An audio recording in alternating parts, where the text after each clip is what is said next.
J'aimerais content, on y va, j'aimerais content. J'aimerais content, parce que c'est ce qu'on va, quand il est pour lui. Alléluia. Dans la prophétie, c'est vrai, il a compris, c'est moi frère ça, oh yeah.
Mardi, depuis 21h, on a fait une petite adoration pour nous faire une petite prière. Merci mon Dieu.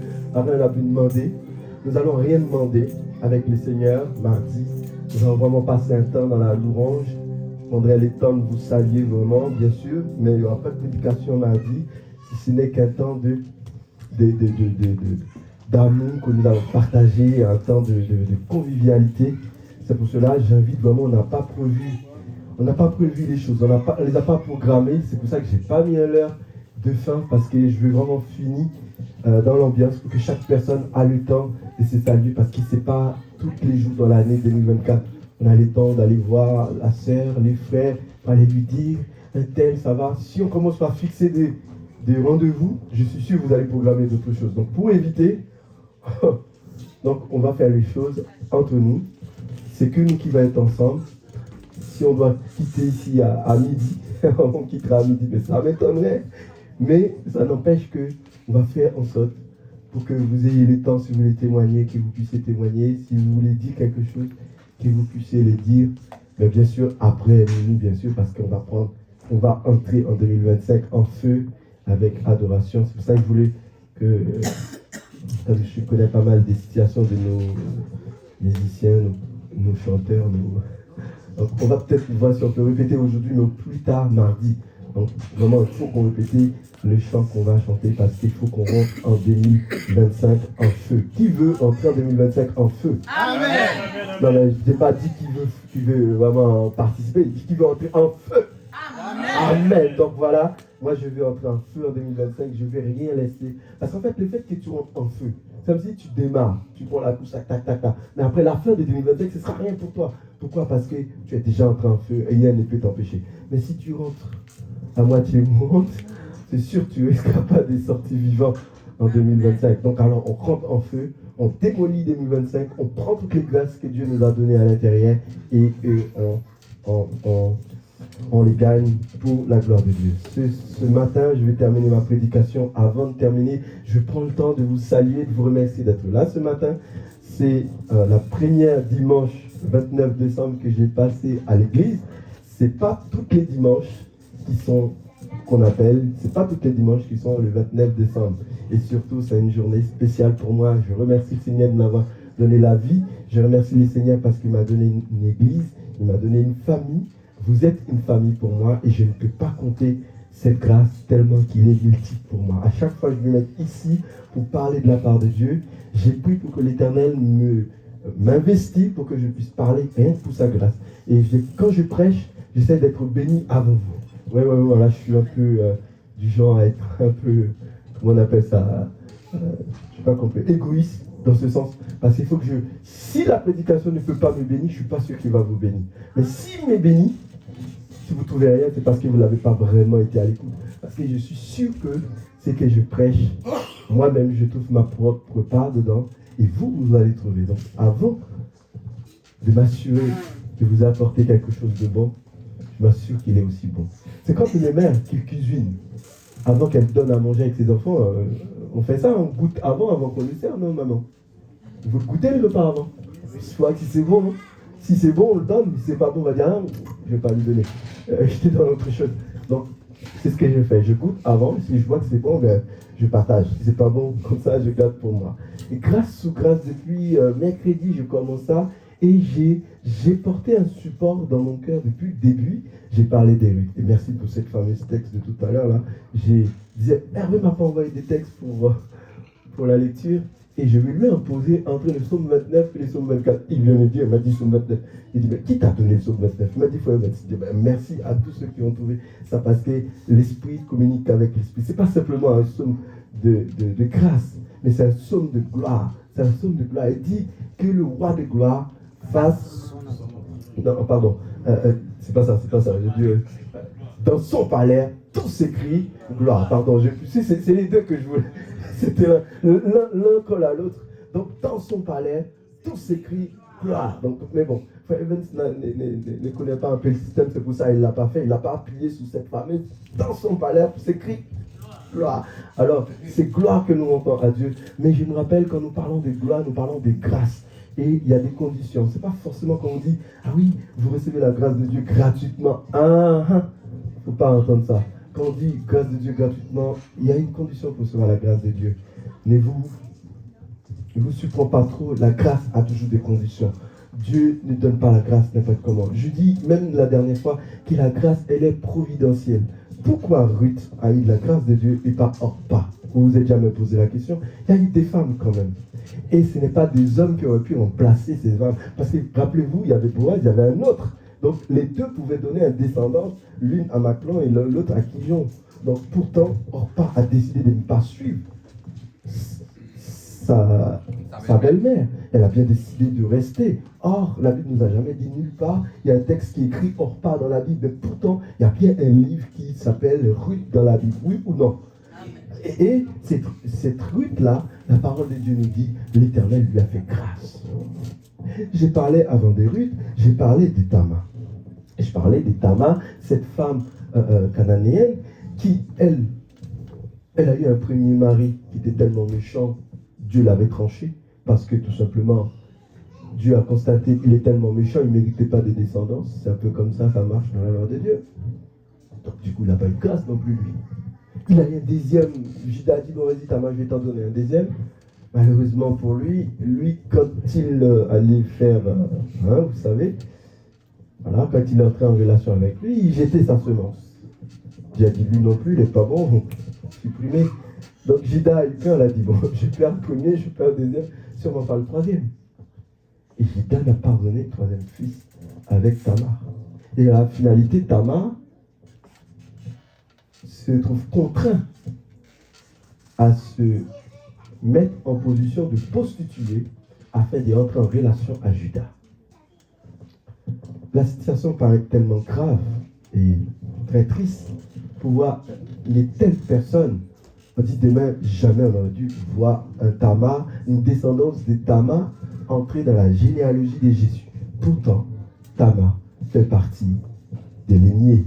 Et Tamar, plus tard, a des petits-fils qui a engendré Boaz. Et jusque-là, Boaz ne faisait pas partie du plan. Parce que, bien sûr, il y a Elimelech, Maclon, qui joue, tout ça. C'est elle qui aurait dû donner une descendance avec Ruth. Et voilà Ruth, la Moabite. Amen. Se retrouve plus tard à marier avec un Israélite. Décide de se consacrer au Dieu des Israéliens. Elle a perdu son mari. Se retrouve veuf avec Naomi. Je rappelais que Naomi et Ruth décident d'aller à Bethléem. Et c'est là va être la clé de notre sujet. En allant à Bethléem, voilà les pays où j'appelle Bethléem la ville du pain. Amen. La ville du pain.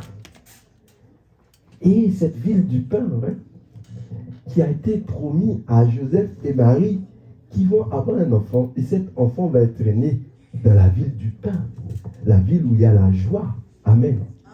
Et ce qui va se passer plus tard, mais avant d'arriver jusque-là, on est très loin. Naomi et Ruth arrivent. Et Ruth n'était pas tellement trop acceptée parce que c'est une Moabite, c'est ce que j'ai dit. Mais à la finalité, ce qui m'a plu, c'est que Ruth a tellement envie d'épauler sa grand-mère, elle est partie, c'est claner, travailler, une bosseuse, jusqu'au moment, c'est elle qui va faire une demande en mariage avec Boaz. Bien sûr, c'est le conseil de Naomi, mais Ruth va proposer le mariage. Rachat, les thèmes. Il dit, rachète-moi. Et Boaz dit, non, je n'ai pas le droit parce qu'il y a quelqu'un d'autre qui a le droit avant moi. Si l'autre ne veut pas, je te prendrai en rachat. Et les termes qui m'avaient frappé pour croire que j'allais dans les livres de Luc, c'est le livre de Ruth, c'est les rachats. Et les rachats ici, c'était la preuve que la pauvreté de Ruth doit dissiper.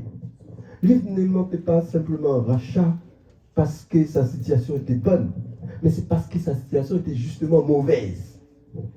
Elle était pauvre, moabite, elle n'était pas acceptée. Il n'y avait qu'un juif, ou plutôt qu'un israélite, qui pouvait lui donner un nom, qui pouvait aussi lui donner une descendance, qui pouvait aussi aider Ruth à garder la lignée de son mari. Or, Boaz ne fait pas partie du plan. C'est un autre qui fait partie du plan. Lorsqu'on lui présente à Ruth, on dit, attendez, un tel. La Bible n'a pas précisé le nom de cette personne. Il lui a dit, un tel, écoutez, tu as le droit des rachats. Est-ce que tu veux prendre la Moabite avec les terres du père? La personne a dit, c'est une Moabite, hors de question. Il ne rentrera pas dans ma généalogie. Chapitre 4 du livre de Ruth. Vous voulez bien? Je veux bien conclure puisque j'ai commencé à lire les 3 chapitres. Je veux bien lire les chapitres 4.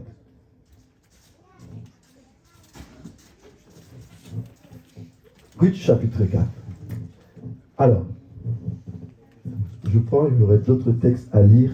Il y aura Luc chapitre 2 aussi à lire à partir des versets 4. Si quelqu'un veut bien le lire, vous aurez juste qu'à le prendre et le lire avec le micro. Est-ce que tu peux le prendre pour passer avec la personne qui souhaiterait lire tout à l'heure? Voilà. Ruth chapitre 4. Boaz monta à la porte et s'y arrêta. Or, voici celui qui avait le droit de rachat et dont Boaz avait parlé, vint à part. Vint à passer. Boaz lui dit, approchez, reste ici. Viens, reste ici. Toi, un tel. Vous voyez, il n'y a pas un nom qui a été intitulé. Je vous dirai pourquoi. Et il s'approcha et il s'arrêta.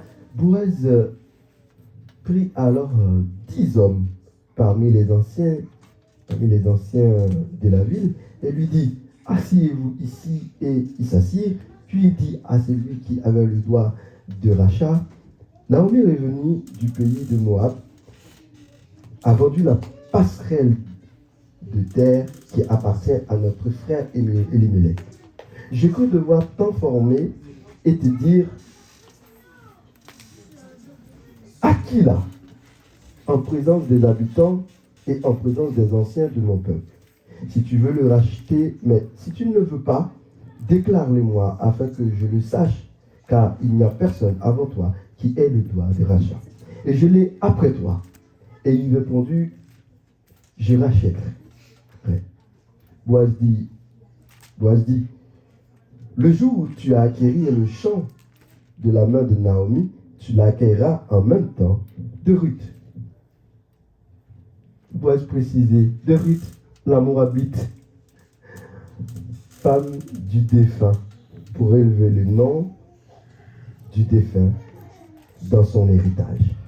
Et celui qui avait le droit de rachat répondit, oh, je ne puis pas racheter pour mon compte, de peur de détruire mon héritage. Prends pour toi mon droit de rachat, car je ne puis pas racheter. Verset 7.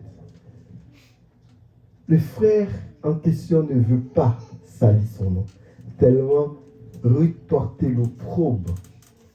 Le nom de Ruth, la Moabite, c'était inacceptable pour lui. Parce que son héritage sera un peu coincé si on laisse porter Ruth à l'intérieur de celle-ci. Pour lui, il sera beaucoup mieux d'être retranché des anciens d'Israël que de prendre Ruth pour épouse. Alors le frère dit, je préfère ne même pas toucher. Alors, si tu veux le prendre, c'est une façon pour moi de m'en débarrasser, sans pour autant me rendre devant les anciens. Alors, prends-la pour femme, et puis moi, je passe mon chemin. C'est un travail de moi. Ce qui a empêché les frères de racheter le droit d'Elimelech, c'est Ruth, la Moabite. Amen. Amen. Ce qui est intéressant pour moi ici, c'est la fameuse rachat. Il ne peut pas y avoir de rachat s'il n'y a pas de besoin. Vous rachetez parce que vous avez besoin. On n'achète pas une maison si on a déjà une maison. On n'achète pas une voiture si on a déjà une voiture. On rachète une voiture qu'on a besoin. Une maison qu'on a besoin. De la même manière, Ruth était pauvre, il fallait qu'elle ait un mari pour relever son droit. Et surtout, en Israël, elle n'était pas considérée. Et surtout, Naomi était déjà était en âge avancé. Il suffisait qu'elle était décédée, Naomi, qu'on vire Ruth de toute la ville. Or, là, si Ruth est mariée avec Boaz, elle a acquis le champ de Boaz. Ce qui appartient à Boaz appartient à Ruth. Je raconterai la suite dans ma prédication, sachant que le temps m'est très difficile. Et dans la suite du texte, on voit que Boaz décide de prendre Ruth pour épouse, mais sur les conditions du frère. Il dit avec frère, devant tous ces hommes, si tu ne le veux pas, que tu puisses me donner tes chaussures, ton soulier, et tu me le passes en présence de tous. Le fait de passer son soulier avec son frère, c'est la preuve qui montre que, dorénavant, les frères ne veulent plus Ruth en présence des frères. Le fait d'enlever ses chaussures, c'était une preuve d'humilité et aussi une preuve de prouver qu'on était vaincu. C'est-à-dire que je régnais cela, que je te le donne à toi. Amen. Les frères avaient tiré ses chaussures et a donné à son frère, qui après la suite a racheté Ruth. Si ce thème de rachat a été pour Ruth une grâce, la même chose va s'approcher, va partir, va être la même chose, le même processus va être répété encore. C'est une chose que vous devriez rappeler dans cette grâce. En présence, cela n'a pas été fait en secret. Le rachat a été fait en présence de tous. Or, ici, c'est rachat. Il a décidé de racheter Ruth alors qu'elle n'avait rien à donner. Ça veut dire le prendre, payer la dette à sa place afin de le mettre dehors. Ici, le rachat n'est pas la même chose que tu vas racheter une voiture. Parce que quand tu vas racheter une voiture, tu payes le prix pour la voiture. Mais on sait bien que si tu prends la voiture, il y a un retour en arrière. Tu n'achètes pas la voiture parce que tu veux laisser la voiture libre. Non, tu achètes la voiture parce que tu as besoin. Mais si tu vas acheter un animal que tu ne manges pas, tu l'achètes pour le rendre libre. Ça, c'est un rachat. Parce que tu ne l'achètes pas pour toi-même. Dans le sens même du terme de rachat ici, c'est le fait que d'acheter pour ne pas porter sur ton dos. Tu l'achètes, ce n'est pas dans ton intérêt. les mêmes thèmes se produisent, mais à l'inverse.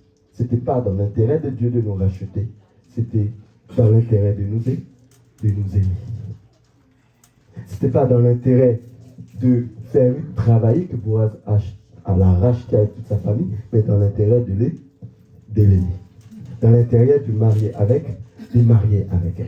Plus tard, la Bible nous dit, dans le même chapitre, les deux se sont mariés. Allons-y dans Luc chapitre 2. Il y avait quelqu'un qui voulait lire. Il a trouvé. Luc chapitre 2 à partir du verset 4. J'ai laissé beaucoup de temps. C'est pas grave.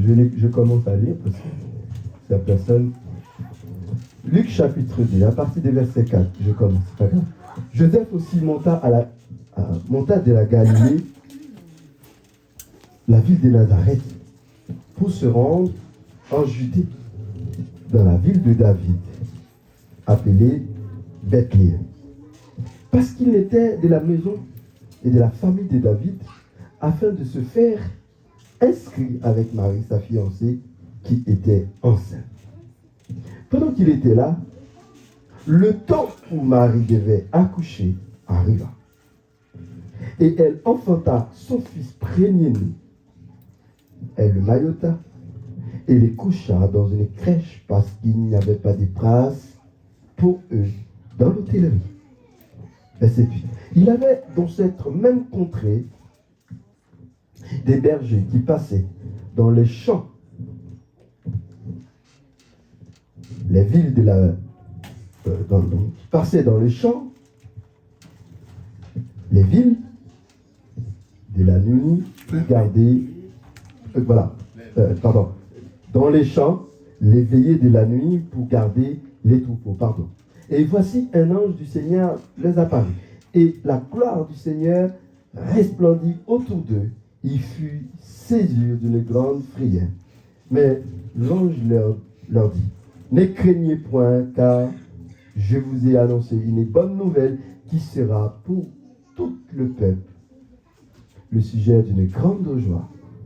C'est qu'aujourd'hui, dans la ville de David, il vous est né un sauveur qui est le Christ, le Seigneur. Et voici à quel signe vous le reconnaîtrez. Vous trouverez un enfant mailloté et couché dans une crèche. Et soudain, il s'est joigné à l'ange une multitude de l'armée céleste. Amen. L'armée céleste loue en Dieu en disant, mais l'armée quand même, c'est une armée, c'est un peu contraire. L'armée est censée être là pour se battre. Mais l'armée ici n'était pas là pour se battre. Ils étaient là pour chanter. Mais pourquoi c'est une armée? Je vous expliquerai après. Chanter la gloire de Dieu. En disant, gloire à Dieu dans les cieux très haut et paix sur la terre parmi les hommes qu'il a créés.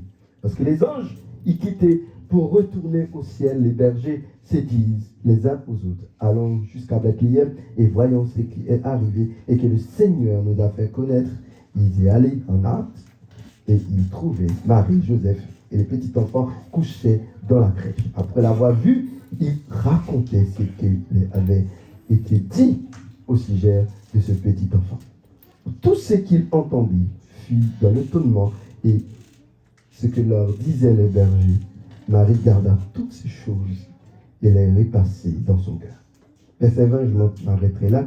Et les bergers sont retournés glorifiant et louant Dieu pour tout ce qu'ils avaient entendu et vu et qui était conforme à ce qui les avait été annoncé. Amen. Amen. Jésus est né. Dans les textes de Jean que nous avons lus, il dit, nous l'avons tous reçu, la plénitude de Dieu, grâce sur grâce. Dans le début de Jean, il dit qu'il a donné le pouvoir à tous ceux qui croient en lui, tous ceux qui l'ont reçu, de devenir comment? Enfants de Dieu. Mais à tous ceux qui l'ont reçu. Nous allons voir que, depuis tout à l'heure, je n'ai pas arrêté de le dire, le processus de la grâce. Le processus de la grâce ou grâce que je vous ai raconté tout à l'heure, il y a bien sûr un processus, on ne reçoit pas grâce ou grâce n'importe comment. Et je l'ai dit d'abord, la grâce s'est faite D'une part, pour recevoir la grâce de Dieu, il est très important que la grâce ne se fait pas en cachette. La grâce de Dieu ne se fait pas en secret. Dieu ne te fera jamais grâce derrière ton ennemi. Le jour où Dieu te fera grâce, tes ennemis doivent être au courant.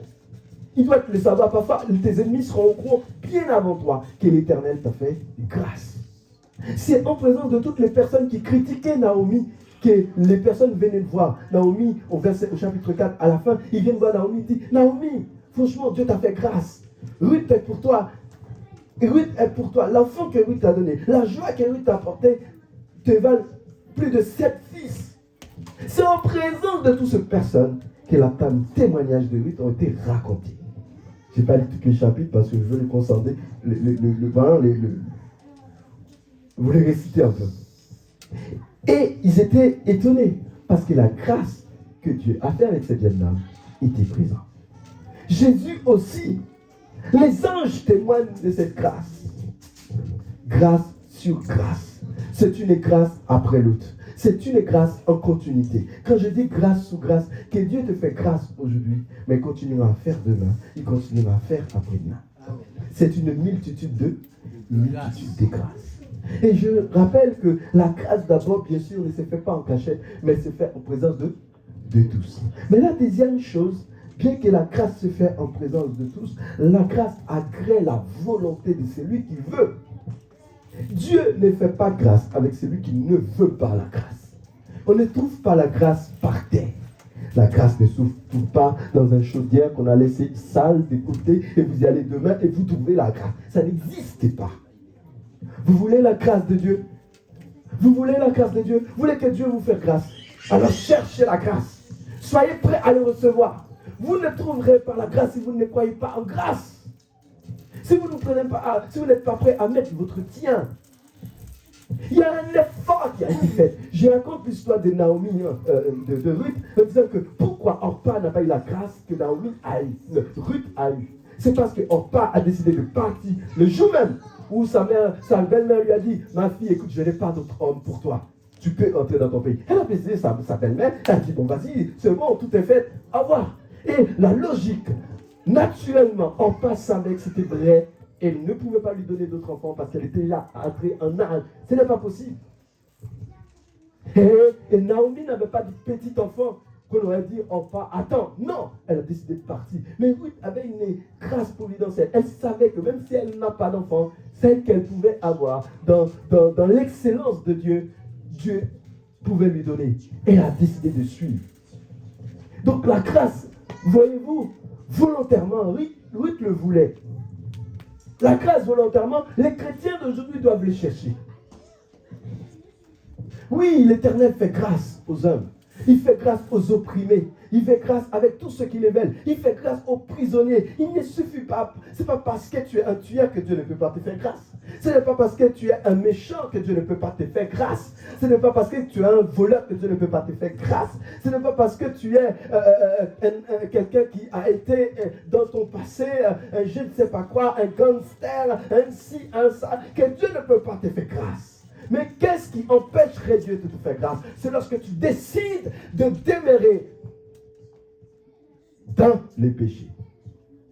Ah oui. Vous demeurez dans les péchés, vous ne voulez pas le changement, vous voulez rester tel que vous êtes, n'attendez pas aux grâces. Il est conscient, il est important qu'on cherche volontairement la présence de Dieu, qu'on cherche volontairement le Dieu d'Israël. Parce que, pourquoi? Parce que sinon tu vas dire, la grâce que tu reçois, tu ne pourrais pas le considérer. Vous vivez, vous dites, ma vie est une grâce. Mais il y a des personnes qui disent, moi ça me gagne, c'est tel endroit m'acheter. C'est soit l'enfant qui va moi. La grâce. C'est soit l'enfant qui va moi. Ah oui, quand il s'en construit, il y a 4 h du matin qu'on est levé. Ouais, c'est lui-même, 4 h du matin. Ouais, quand il s'en m'acheter là, tu vois cette grande maison là. C'est ça qui va moi. Il ne se rend pas compte que ça là, il ne sait pas qui lui a donné. Et donc cette personne, tu ne peux pas lui dire, tu sais, c'est Dieu qui t'a fait grâce. Tu lui dis ça, il va te manger. Il ne les connaît pas. Donc la grâce ne peut lui appartenir. Et je reviens toujours sur les mêmes mots que j'ai dit. Pas mal de personnes dehors, à l'extérieur, ou même à l'église, sont parfois des prisonniers qui sont encore en prison, mais libres. Vous êtes encore en prison alors que vous êtes libérés. Pourquoi? La lettre ne vous est pas encore parvenue. Vous avez compris? Vous n'avez pas encore reçu la lettre. Et tant que la lettre n'est pas encore arrivée, vous êtes encore fermé. Tant que tu n'as pas encore entendu, tu es encore fermé. Mais la lettre est garée dans le tribunal de Mélin. Vas-y. Là, votre libération est encore coincée dans le tribunal de Mélin. Mais Ruth le savait que la grâce providentielle va venir tôt ou tard dans la main de Dieu. Amen. Et les chrétiens, en tant que chrétiens que nous sommes, nous devrions croire que Dieu nous fait grâce. Et on n'a pas forcément besoin de recevoir la lettre pour le confirmer. S'il nous a fait grâce, s'il nous a dit nous sommes gracieux, nous devons marcher en tant qu'un enfant qui est gracieux. Et oui, je dis, la grâce exige la volonté. La grâce exige la volonté. Mettez un peu de vous. Cesse de dire c'est vous, mais dites c'est Dieu. La grâce exige que je sois volontairement conscient que les choses que je suis aujourd'hui n'est pas de moi, est de Dieu. Lorsque l'ange vient à Marie, l'ange dit, il est grâce t'a été faite. Marie dit à l'ange qu'il me soit fait selon ta parole. Il y a la volonté de Marie qui accepte la grâce de Dieu. Donc tu ne peux recevoir la grâce de Dieu si tu ne décides pas de l'accepter. Amen. Faut que tu dis, oui, je le reçois, oui, je l'accepte, même lorsque je ne suis pas en mesure de porter la grâce. Car si Dieu me le donne, je serai capable de le porter. Comment vous voulez qu'un enfant soit une grâce pour vous si vous décidez de le martyriser? Si vous décidez de l'écraser, si vous décidez de le rabaisser, si vous tout le temps vous voyez l'enfant, il vient à l'église avec vous, c'est plash, vous le faites passer misère, vous l'introduisez dans n'importe quoi. Vous mentez devant lui, et puis demain vous pensez que cet enfant sera une grâce pour vous, mais il va vous régner à la minute pour qu'il quittera chez vous. Il faut que vous soyez conscient que la grâce, ça se prépare, où vous devriez prendre soin, et plus tard, pour que ça devienne une bénédiction pour vous. Ça doit être une bénédiction pour vous. Vous pouvez enfanter la grâce. Vous pouvez enfanter la grâce. Vous pouvez comment? Enfanter la grâce. Maïota, dans une crèche, a des bergers qui viennent honorer. Mais avant d'y arriver là, passons à l'image des anges. Et une armée céleste qui vient chanter pour un bébé. Ben, je dis, c'est vraiment inimaginable. Parce que l'armée n'est pas censée là pour chanter. Mais l'armée chante. C'est où vous avez déjà vu une armée qui chante? Vous avez déjà vu pour l'Élysée des soldats qui chantent pour Macron? Ils chantent quoi exactement? Ils chantent la Marseillaise en présence du chef de l'État. Mais quand on voit une armée céleste qui chante pour Jésus, ça veut dire quoi? Il est chef de quoi? Chef de tout chef. Les chefs de céleste. Voilà. Étant bébé sur la terre, les anges ne l'ont pas oublié. Ils chantent pour lui sur la terre. Amen. Je vais tirer un petit brèche parenthèse entre la loi de Moïse et la grâce dont nous parlons aujourd'hui. Amen. Vous voyez, mes bien-aimés, la loi a été donnée avec une seule personne. Amen. Amen. J'ai dit quoi? La loi a été donnée à une seule personne. Moïse était l'unique personne en qui Dieu a remis un main propre. On peut même dire face à face parce que Dieu ne lui a pas permis de voir vraiment sa face, mais en présence de Dieu quand même.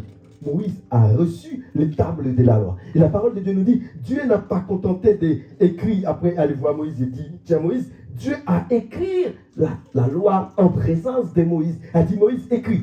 Tiens, voilà ce que je veux. La parole de Dieu nous dit, les lois ont été écrites avec le droit de Dieu. Et Deutéronome chapitre 30.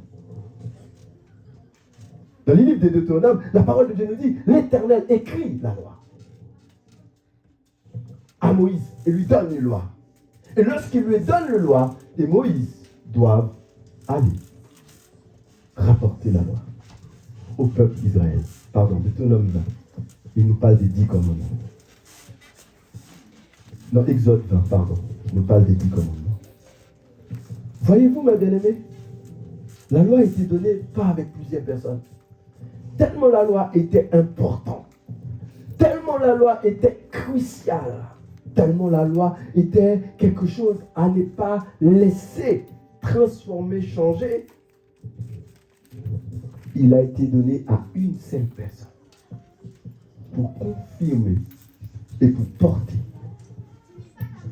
le poids de la loi. On dit souvent que la couronne d'un roi représente le poids qui lui pèse sous son épaule. Parce que tellement il y a des carats, tellement que ça pèse. Je me rappelle, à la fin de la mort de la reine Élisabeth, on disait quel poids pesait sa couronne. On pouvait dire le même poids qui pesait son couronne. C'était aussi le poids qui pesait toutes ses responsabilités qui étaient sur sa tête. Et c'est pour ça, même lorsqu'elle faisait, à chaque Noël, elle prenait la parole, la reine, elle choisit particulièrement ses mots avant de les prononcer. La reine ne parlait pas n'importe comment. Cela revient à dire, Moïse savait que le loi avait une telle importance qu'on ne pouvait pas les véhiculer par n'importe qui. Pourtant, la grâce n'a pas été donnée à une seule personne. La grâce est venue par Jésus. Et Jésus passe de tous les coins. Et il a eu 12 disciples afin de les enseigner la grâce. Afin non seulement de les enseigner de la grâce, afin que ces disciples puissent éparpiller cette grâce. Avec vous et moi, nous puissions recevoir la grâce de Dieu. Alors la grâce n'est plus une loi. La grâce est un faveur. La grâce nous a couverts, nous prend et nous fait sortir de notre état pécheresse à l'état divin. Nous ne sommes plus sous le joug du péché, mais nous sommes sous la grâce. Amen. Je continue en disant que la grâce, primo, ne se fait pas en cachette, mais elle se fait en présence de tous.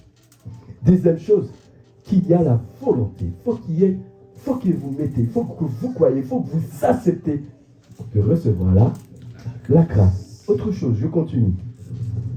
La grâce ne vient pas du sang.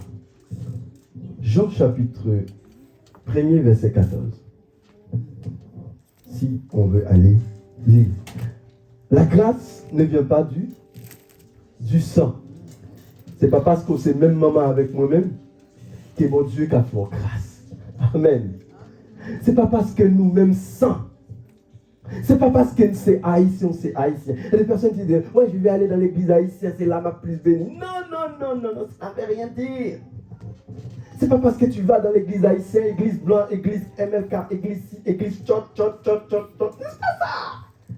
La grâce ne dépend pas de ça.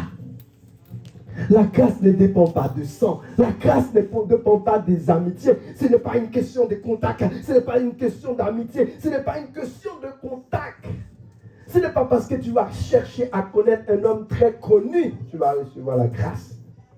Et la parole de Dieu a été faite chair, elle a habité parmi nous, pleine de grâce et de vérité. Et nous avons tous contemplé sa grâce, sa gloire, une gloire, comme la gloire du Fils unique venu du Père. Avançons. Venu du Père. Et ensuite, Jean lui a rendu témoignage et s'écrit, c'est lui donc j'ai dit, c'est lui qui vient après moi, m'a précédé, car il était avant moi. Continuons. Et nous avons reçu de sa plénitude et grâce pour grâce. Il a dit, verset 14, si tu veux bien reprendre verset 14. Verset 14. Verset 14. Allez lent, si tu veux arriver. C'est pas grave. Je pense que ça un peu difficile. Hein? Verset 14. Je me bien. Tableau, c'est pas grave. Verset 14. La parole a été faite chair et elle a habité parmi nous, pleine de grâce et de vérité. Et nous avons contemplé sa gloire. Jésus a été fait chair. Ça veut dire le seul sang qui a été versé, c'est le sang de Jésus. Quelqu'un me suit? Le seul sang qui a été versé, c'est le sang de Jésus. Il n'y a pas besoin d'autre sang pour recevoir la grâce de Dieu. Quelqu'un comprend ce que je dis? Il n'y a pas besoin d'autre sang pour recevoir la grâce de Dieu. Il suffit que vous soyez prêts à être remplis de... Allez-y! À être remplis du Saint-Esprit. Oh my God! Il n'y a pas besoin du sang. Il n'y a pas besoin d'avoir une amitié. Que vous voulez ou pas voulez, mon Dieu, pour grâce quand même. Que vous êtes d'accord, que vous n'êtes pas d'accord, là, pour grâce quand même. Si vous devez entrer en 2025, joyeux, rayonnant. 3 pour entrer en 2025, joyeux, rayonnant. Et ce sera la grâce de Dieu. Ce ne sera pas le bienfait de qui ce soit. Ce sera la grâce de Dieu. Voilà. Donc la grâce ne dépend pas de toi, mais elle dépend de Dieu. La grâce ne dépend pas parce que ta maman t'a mis au monde. Elle pouvait te mettre au monde, tu aurais pu être pour te camouiller avant. Mais Dieu décide de te garder en vie parce qu'il a voulu te faire. Parce qu'il a voulu te faire. Parce qu'il a voulu. Pêche avec moi. Parce qu'il a voulu nous faire grâce. Je rappelle un petit bout de ma vie. Vous êtes tous nés avec vos deux yeux. Moi, je vois qu'un œil. Amen. Qui est plus heureux que moi? Dis-le.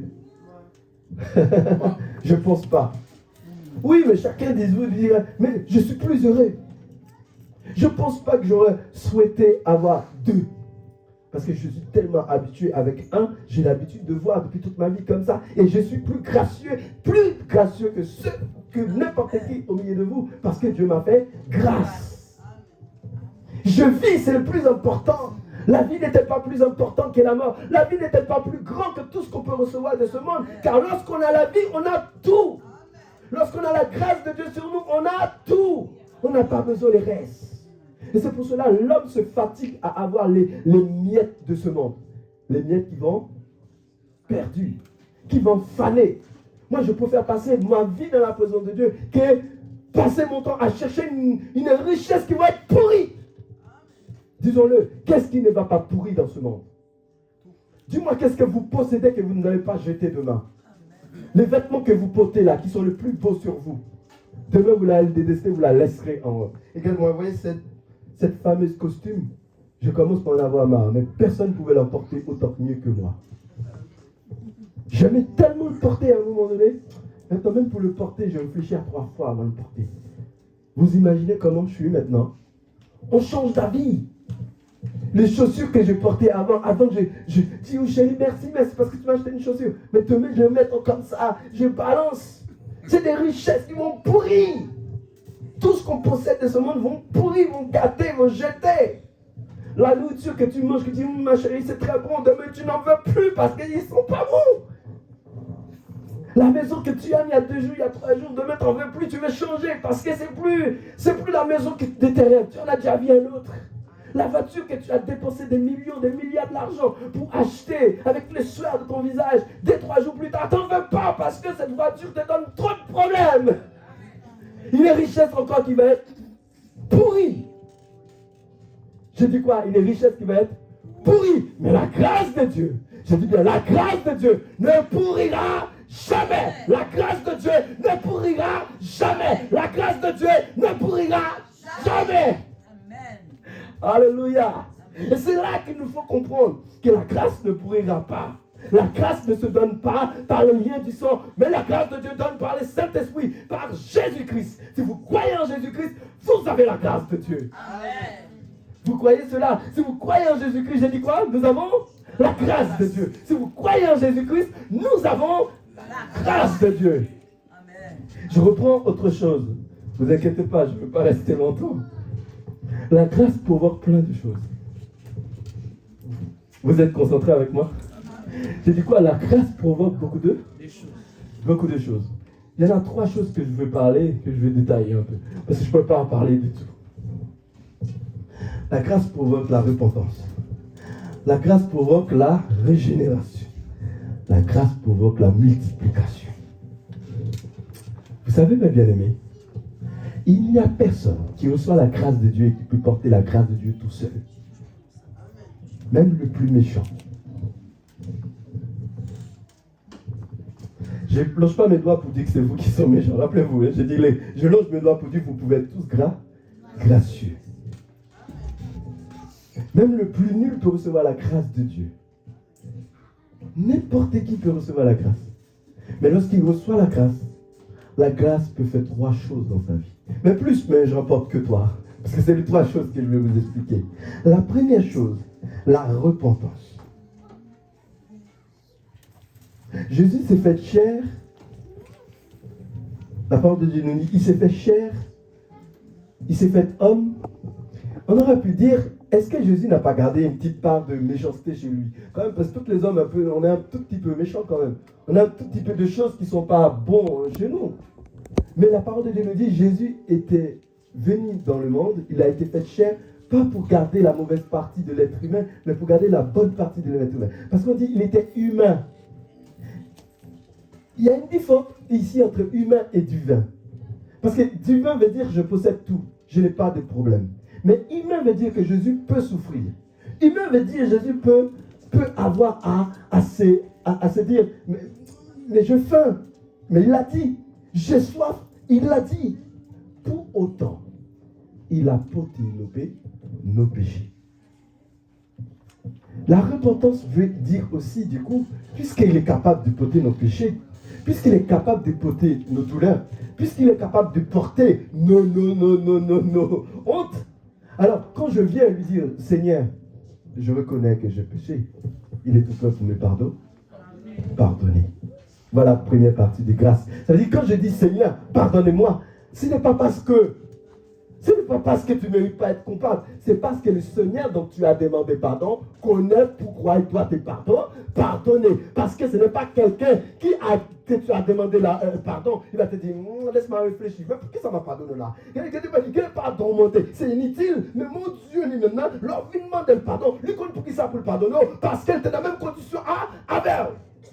Lui est senti conditionnant, lui est conditionnant, lui comme nous-mêmes, lui était comme nous-mêmes à un moment donné. Donc là on demande le pardon, lui compte pour qui ça pour le pardon, pour le pardonner. Et c'est peut-être ça, même raconte la dernière fois, histoire de madame ça, qui te péché, Jésus dit, l'offre une péché, encore péché une fois, mais pas péché une deuxième fois. Répartis la caillou avec grâce. Moi pas là pour me condamner, moi là pour me délivrer, moi pas là pour me bloquer, moi là pour me délivrer, moi pas là pour m'arrêter, moi là pour me délivrer. Mais dorénavant, dorénavant,